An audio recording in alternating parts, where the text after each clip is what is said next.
Ladies and gentlemen, it is patch note day for Path of Exile 2, which means by tomorrow, this patch should in fact be going out live. Now, the funny thing is, there are 17 pages of patch notes. We're not going to go over everything, but I wanted to go ahead and pick out the really important bits that I think are going to be the most impactful to you as a player, and really just the best quality of life changes that are going to be happening, and what I would like to see in the future. So first things first, for Endgame Changes, they are finally going to be adding new areas for the towers, which is honestly fantastic. And the map areas have also been revamped, which is really good. The Arbiter of Ash has also been given multiple portals to try and for attempts, and they're going to be adding stuff like that for other bosses moving forward. Here's a big one that we really didn't see during that conversation with DM and also Gazzy.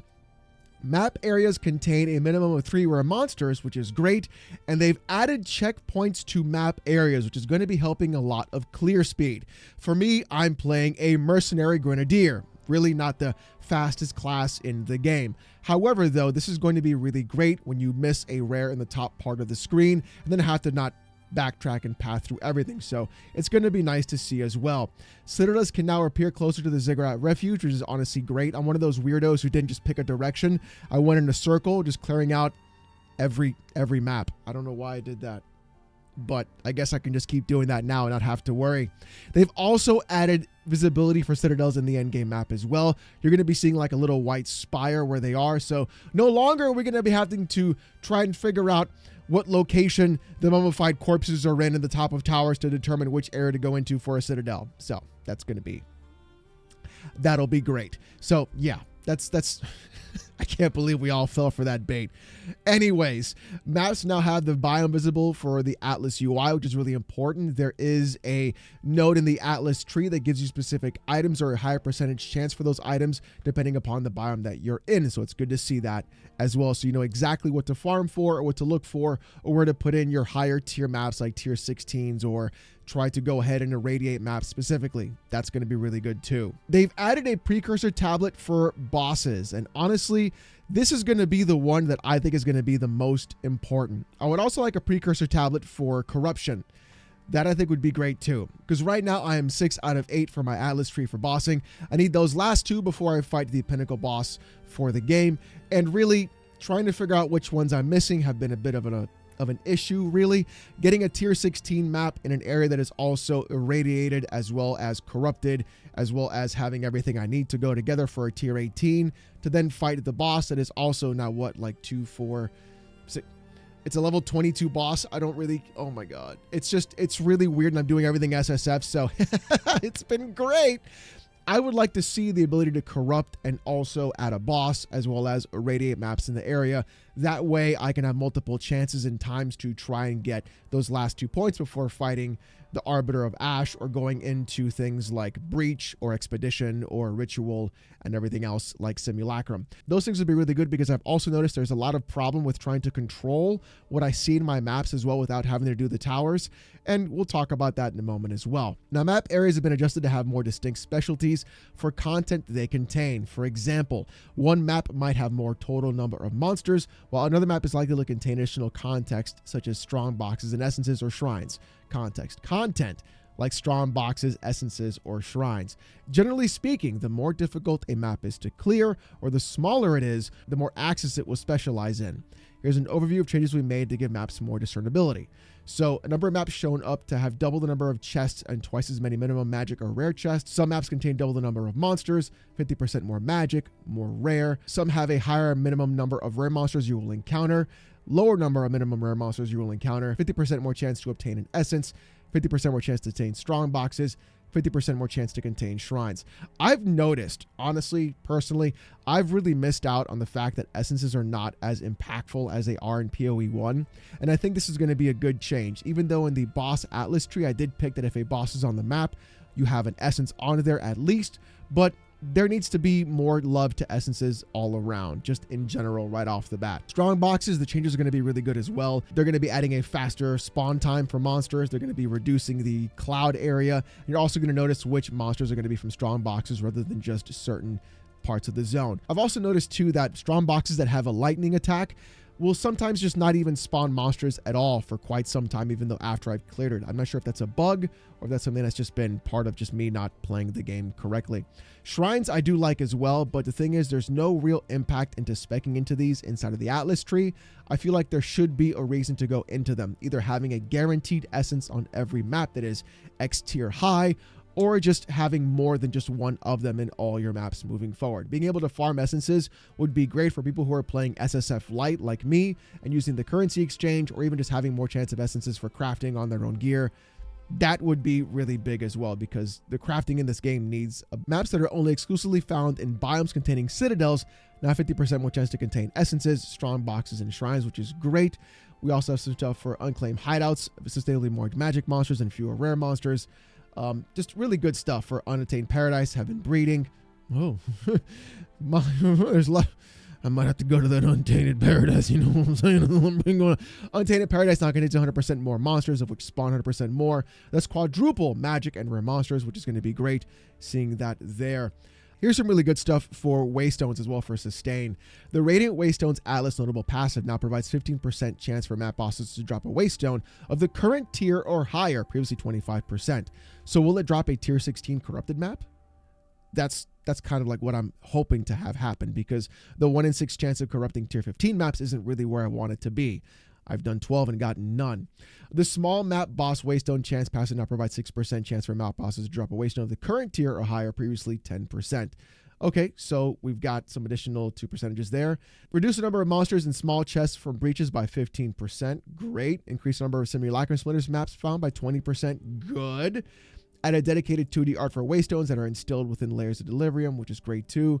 Some skill changes as well. Here's something that I noticed too. Like, check this out. The Temporalis unique body armor can no longer reduce the cooldown of a skill below 100 milliseconds. Oh boy. Oh boy. Skills socketed in metagem sockets can no longer gain energy. Well, there it goes. Sorry, Jung. Oh boy. Clarified Vine Arrow's description to explicitly state it hits enemies on landing. I might try that build next, honestly. There are going to be some monster changes too. Here's some of the ones that I really am just doing backflips for. This one is going to be the big one for me, honestly. Reduced the leap distance of Vile Vulture's leap skill. The visuals of this skill have also been improved. There has been one enemy that has gotten me every single time. Just one. And it's that fucking Vile Vulture. It always jumps from off screen, and every time I'm clearing the map with my explosive grenade, I'm like, yeah, I'm clearing this. No problem there. That son of a bitch comes out of nowhere, leap slams me, one taps me, and then I lose a map that's corrupted, irradiated with a boss, has a breach, and a delirium. It's just every time that dude shows up, it's the worst experience overall.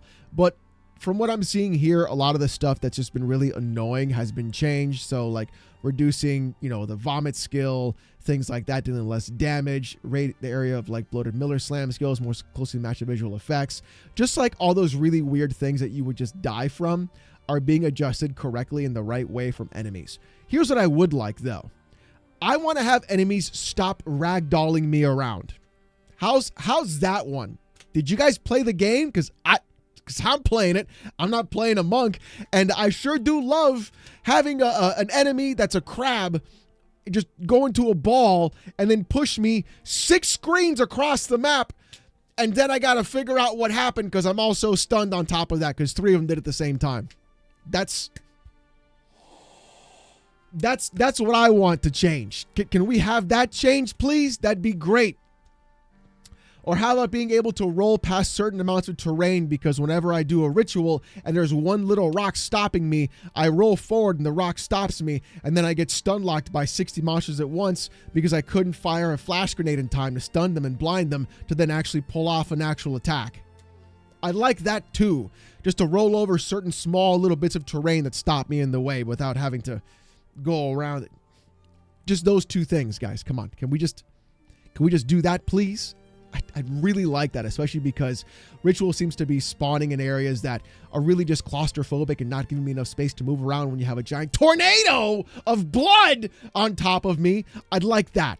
just to have the ability for just a little bit of mobility. Just I'm asking for a lot, just a little bit. So here's some good changes though, enabling migrating from solo self-found leagues to their corresponding parent leagues, standard or hardcore. This can be done from the league migrations button on the character selection screen, which is honestly fantastic. How about letting us migrate from early access to standard when that comes out? That'd be great too. Strong boxes have been adjusted for their spawn wave of enemies to have a much shorter period of time. The fog effect now fades away and all the enemies have been spawned. Increase the chance for encounter of research strong boxes, which is really good. Visual effect for distinguishing monsters that have been spawned by strong box, which is great as well. Charms do not play an effect on your character when they're automatically used. Fantastic. Socketables such as runes can now be overwritten by placing another socketable item into the socket. Thank God. That a lot of these things really don't make a lot of sense as to why they weren't in the game in the first place.